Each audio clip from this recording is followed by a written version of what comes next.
আসসালামু আলাইকুম গাইজ, আজকে আপনাদেরকে আমাদের রাজশাহীর ঐতিহ্য কালাই রুটি বানিয়ে দেখাবো। কয়েকদিন আগে বান্ধবীর বাসায় কালাই রুটি খাওয়ার দাওয়াত দিয়েছিল, সেখানে গিয়ে কালাই রুটি খেয়ে আসলাম।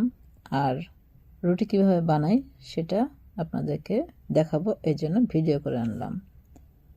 তো দেখেন তাহলে।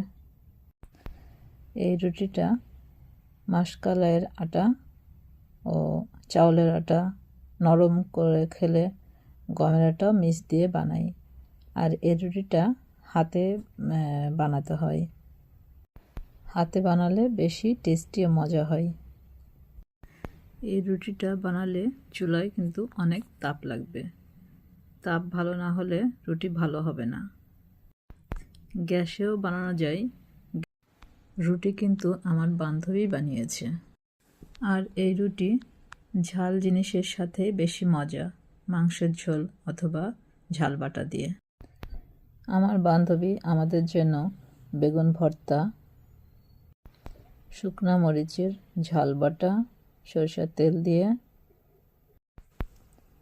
সাথে ঘি দিয়ে গুড় দিয়ে মাখানো, ধনেপাতার চাটনি, লাল মরিচের চাটনি ও সাথে কালাইয়ের রুটি। কি মজা, অনেক টেস্টি। যারা মাসকলাইয়ের আটা রুটি খাননি তারা রাজশাহীতে এসে খেয়ে যেতে পারেন। সবাইকে ধন্যবাদ। আমার ভিডিওটা কেমন হয়েছে অবশ্যই কমেন্ট করে জানাবেন, আর সবাইকে দেখার জন্য একটু শেয়ার করে দিবেন। সবাইকে আসসালামু আলাইকুম।